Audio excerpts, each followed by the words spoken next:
Hi friends, आज हम एक नए टॉपिक को लेकर आपके सामने फिर हाजिर हैं। हमारा आज का टॉपिक है dual nature of light. Topic का नाम ड्यूअल नेचर ऑफ लाइट, या इसको हम कहते हैं D Broglie equation. De Broglie equation. Okay, D Broglie equation को समझने से पहले हम थोड़ा सा इसके पास्ट में जाएंगे। इसके पास्ट में ऐसा था कि सपोज ये हमारा सन है। सन से जो लाइट आती है वो लाइट कौन सी फॉर्म में आती है? वेव फॉर्म में। कौन सी फॉर्म में आती है? वेव फॉर्म में आती है। ओके, कुछ साइंटिस्ट ये कहते हैं कि सन की लाइट जो है वो कौन सी फॉर्म में आती है? पार्टिकल फॉर्म में आती है। तो दोनों ही अपनी अपनी जगह पे सही है। कुछ लोग कहते हैं कि वेव फॉर्म में, कुछ कहते हैं पार्टिकल फॉर्म में। तो डी ब्रोगली ने इसको थोड़ा एक्सप्लेन करने की कोशिश किया था। वेव फॉर्म में लाइट आती है, इसका मतलब देखो क्या है। जैसे हमारे पास ये एक ग्लास है, यहाँ से कोई लाइट आती है और यहाँ से वो रिफ्लेक्ट हो जाती है। ओके, तो इस प्रोसेस को हम क्या कहते हैं? इसको हम कहते हैं रिफ्लेक्शन, ठीक है ना, या इसको हम कहते हैं परावर्तन। हिंदी में हम इसको कहते हैं परावर्तन, रिफ्लेक्शन। तो परावर्तन हो रहा है। अगर आपको परावर्तन को एक्सप्लेन करना है, अगर आपको परावर्तन को समझाना है, तो आपको ये मान के चलना पड़ेगा कि इस लाइट का नेचर कैसा है? वेव नेचर का है। ओके, लेकिन कई बार डेंसिटी कम ज़्यादा हो तो ये इसको जो है क्रॉस कर जाती है। जब इसको ये क्रॉस करके जाती है तो इसको हम कहते हैं रिफ्रैक्शन, जिसको हम हिंदी में कहते हैं अपवर्तन। हिंदी में हम उसको कहते हैं अपवर्तन। अगर आपको परावर्तन और अपवर्तन को समझाना है तो यही मान के चलना पड़ेगा कि लाइट का जो नेचर होता है वो कैसा होता है? वेव होता है। ठीक है, इसी टाइप से फिजिक्स में कई स्प्लिट वाले एग्जांपल आते हैं। जैसे यहाँ से लाइट पास करते हैं ये टॉर्च से, तो ये लाइट ऐसे स्प्लिट होती है, इस तरीके से वाईफाई का साइन होता है, इस टाइप से। इसका मतलब भी क्या होता है कि लाइट कौन सी फॉर्म में होती है? वेव फॉर्म में होती है। ओके, तो आइंस्टाइन जो है उसने भी बताया था वेव फॉर्म के बारे में। लेकिन एक साइंटिस्ट था जिसका नाम था मैक्स प्लैंक। मैक्स प्लैंक ने जो है बताया था किसके बारे में? फोटो इलेक्ट्रिक इफेक्ट के बारे में। फोटो इलेक्ट्रिक इफेक्ट के बारे में। क्या होता है फोटो इलेक्ट्रिक इफेक्ट? अगर हमारे पास कोई मेटल है, ये सपोज एक मेटल है, और यहाँ पे हम जो है लाइट एमिट करते हैं या लाइट जो है इसके ऊपर डालते हैं, तो क्या होता है? यहाँ से इलेक्ट्रॉन रिमूव होता है। इस मेटल से इलेक्ट्रॉन क्या होता है? रिमूव होता है। इसी इफेक्ट को हम क्या कहते हैं? फोटो इलेक्ट्रिक इफेक्ट कहते हैं। फिजिक्स में ये पूरा डिटेल में है। इंटेंसिटी वगैरह पे किस पे डिपेंड करती है, किस पे डिपेंड नहीं करती है। तो फोटो इलेक्ट्रिक इफेक्ट को अगर आपको समझाना है तो आपको ये मान के चलना पड़ेगा कि लाइट का जो नेचर होता है वो किस फॉर्म में होता है? पार्टिकल फॉर्म में होता है। पार्टिकल फॉर्म से आप इनको जो है एक्सप्लेन नहीं कर सकते। और वेव फॉर्म में आप इसको कि अगर वेव यहाँ पे कॉलिजन करती है तो इलेक्ट्रॉन बाहर नहीं आएगा, इसको आपको यहाँ पे क्या मानना पड़ेगा? पार्टिकल मानना पड़ेगा।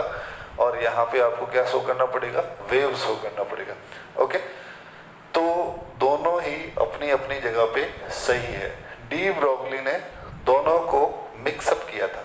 ओके, तो यहाँ पे इसने हेल्प लिया था। किसका हेल्प लिया था? ओके, इतिहास के दो सबसे बड़े साइंटिस्ट, एक जिसका नाम था Albert Einstein. Albert Einstein, okay. और दूसरा साइंटिस्ट था जिसका नाम था प्लैंक, ओके। प्लैंक कांस्टेंट वाला जो प्लैंक था वो यही था। अकॉर्डिंग टू आइंस्टीन ने एक इक्वेशन दिया था E = mc², E = mc²। और मैक्स प्लैंक का इक्वेशन क्या था? E = h, okay. ये दुनिया का सबसे विवाद वाला फॉर्मूला रहा था। अगर मैं इस फॉर्मूले को अप्लाई करता हूँ, ओके, तो मैं अनविजिबल हो जाता हूँ। कैसे अनविजिबल हो जाता हूँ? अगर मान लो मेरा मास m है और मैं इसको लाइट की वेलोसिटी से स्क्वायर से इसको रोटेट करवाता हूँ, तो मैं किस में कन्वर्ट हो जाऊंगा? m × c का मल्टीप्लाई अगर होगा तो किस में कन्वर्ट हो जाएगा? एनर्जी में। और एनर्जी कभी विजिबल नहीं होती है, एनर्जी दिखती नहीं है, ओके। तो काफ़ी रिसर्च हुए इस फॉर्मूले पर। दूसरा फॉर्मूला था E = h में। m क्या है यहाँ पे? m की बात करें तो m यहाँ पे है mass of particle, mass of particle. और c क्या है? c = velocity of light. c का मतलब होता है यहाँ पे वेलोसिटी ऑफ लाइट। यहाँ पर h क्या है? h है आपके प्लैंक कांस्टेंट। एंड म्यू क्या है यहाँ पे? फ्रीक्वेंसी, यानी जिसको हम कहते हैं आवर्ती। हिंदी में हम इसको बोलते हैं आवर्ती, ओके। तो इस तरीके से डी ब्रोगली ने दोनों का क्या लिया था? हेल्प लिया था। सन से जो लाइट आती है छोटे छोटे पार्टिकल बंडल फॉर्म में आती है, और इस बंडल को कहते हैं हम क्या? फोटोन। इसको हम बोलते हैं फोटोन। इसलिए इस इफेक्ट को हम क्या कहते हैं? फोटो इलेक्ट्रिक इफेक्ट कहते हैं। लाइट से सोलर एनर्जी जो होती है वो इसी से जो है रिलेटेड होती है, ओके। तो क्या किया था डी ब्रोगली ने? एक बार मैं वापस दोनों को लिखता हूँ। E = mc² and E = h mu. दोनों ही फॉर्मूले एनर्जी के हैं, तो हम इसको इक्वल कर सकते हैं। ऐसे लिख सकते हैं कि mc² = h mu, okay. mc² = h mu. Mu यहाँ पे क्या होता है? फ्रीक्वेंसी। और फ्रीक्वेंसी का फॉर्मूला क्या होता है? c velocity of light upon में लैम्डा। फ्रीक्वेंसी का फॉर्मूला होता है वेलोसिटी ऑफ लाइट, यानी प्रकाश का वेग। वेलोसिटी ऑफ लाइट यानी प्रकाश का वेग। और लैम्डा यहाँ पे होता है जिसको हम हिंदी में कहते हैं तरंग दैर्ध्य। हिंदी में कहते हैं तरंग दैर्ध्य और इंग्लिश में इसको कहते हैं वेवलेंथ, ओके। तो म्यू = c/λ। तो म्यू की जगह क्या कर सकते हैं हम? c/λ। तो एक फॉर्मूला हमारे सामने आता है mc² = hc/λ। c से c कैंसिल, और अगर इस लैम्डा को यहाँ ट्रांसफर किया जाए तो क्या होगा? Lambda = h/m/c। First formula of D Broglie equation. De Broglie equation का ये पहला फॉर्मूला यहाँ पे आता है। लैम्डा को हमने इधर ट्रांसफर कर दिया क्रॉस मल्टीप्लाई के अकॉर्डिंग, और mc कहाँ आ जाएगा? इसके नीचे, ओके। तो लैम्डा = h/mc। इस फॉर्मूले को हम ऐसे भी लिख सकते हैं, लैम्डा = h/mv। c की जगह क्या कर लेंगे? v। दोनों ही फॉर्मूले सही है, लेकिन अप्लाई कब करेंगे? c शो करता है लाइट के कौन से? किसको? वेव को। और यहाँ पे v शो करेगा किसको? पार्टिकल को।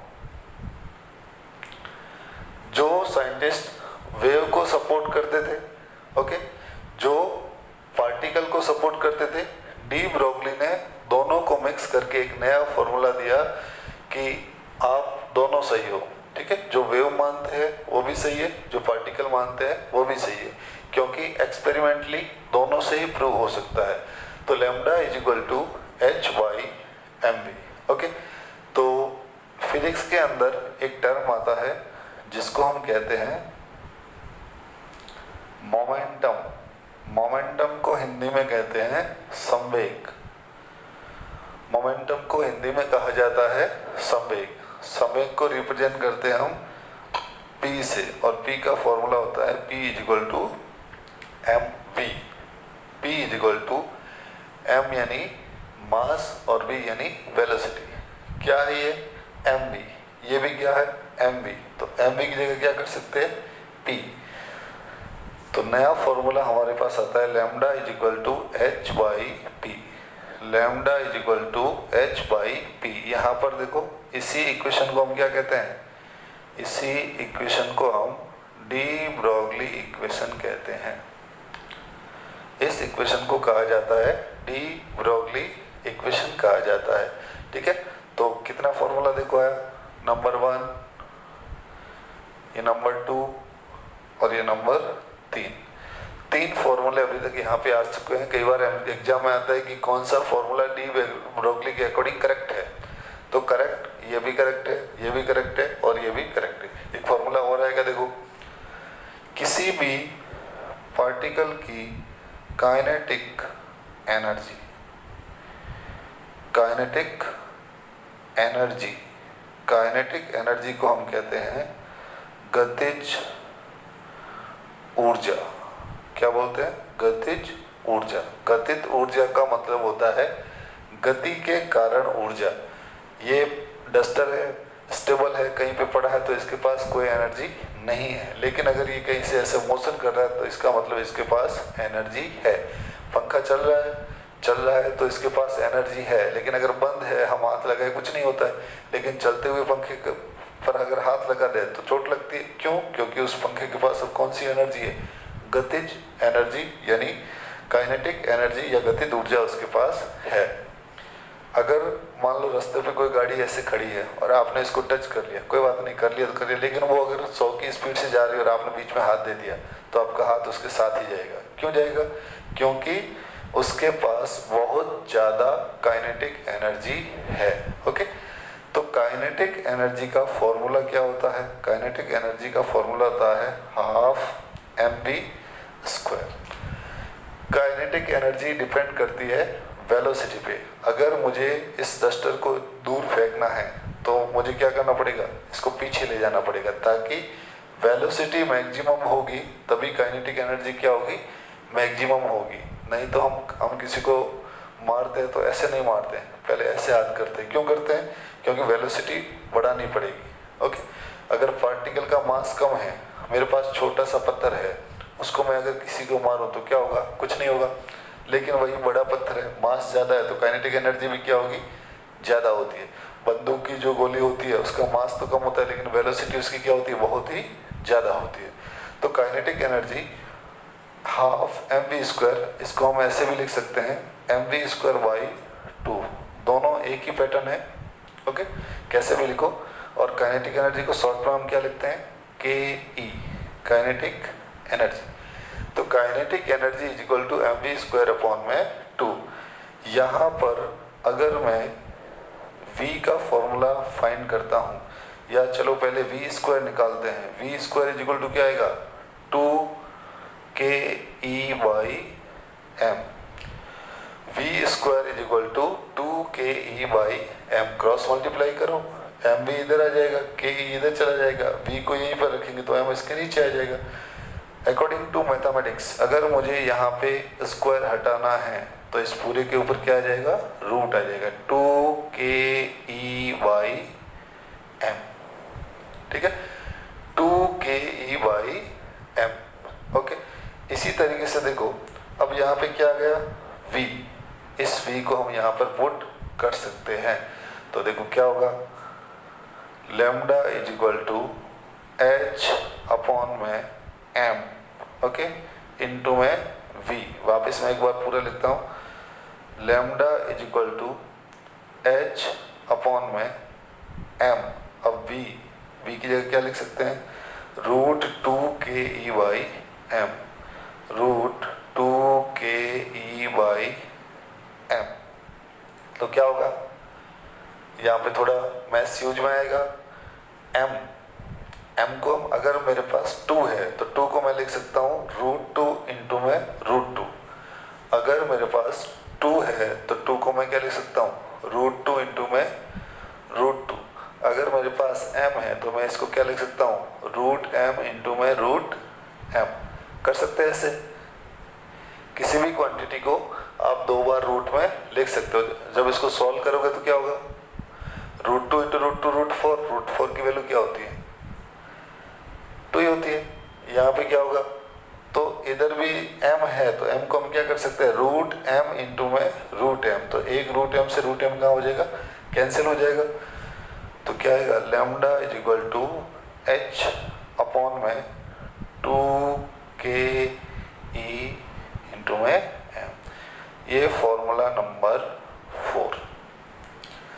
टोटल 4 फॉर्मूले आ चुके हैं डी ब्रोगली के अंदर।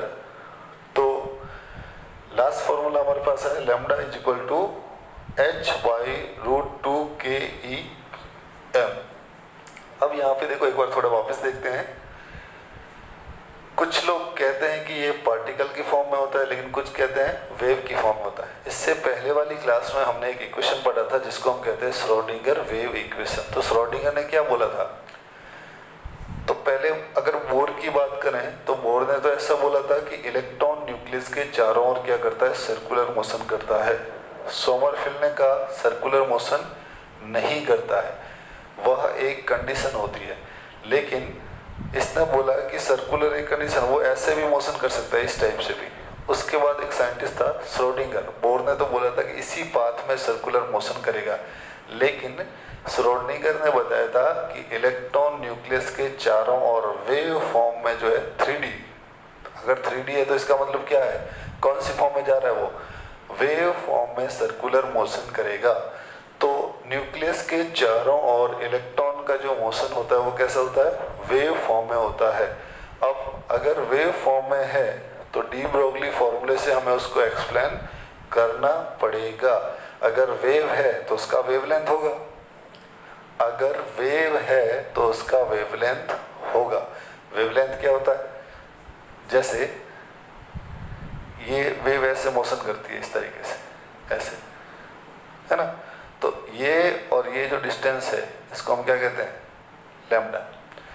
ये जो डिस्टेंस होती है इसी डिस्टेंस को हम क्या कहते हैं और लैम्डा। और लैम्डा कब होगा, जब वेव होगा। तो श्रोडिंगर के अकॉर्डिंग इलेक्ट्रॉन कौन से फॉर्म में मोशन करता है, वेव फॉर्म में। अब वेव फॉर्म में है तो उसका लैम्डा होगा। तो अगर कोई चार्जेबल पार्टिकल है उसकी काइनेटिक एनर्जी का फॉर्मूला होता है Q इंटू में V। अगर कोई चार्जेबल पार्टिकल है, कैसा पार्टिकल, चार्जेबल, तो इलेक्ट्रॉन तो क्या है चार्जेबल पार्टिकल है। ओके, चार्जेबल पार्टिकल है तो उसकी काइनेटिक एनर्जी का फॉर्मूला होता है Q इंटू में V, जहां पे Q क्या है चार्ज और V क्या है वोल्टेज, V क्या है वोल्ट।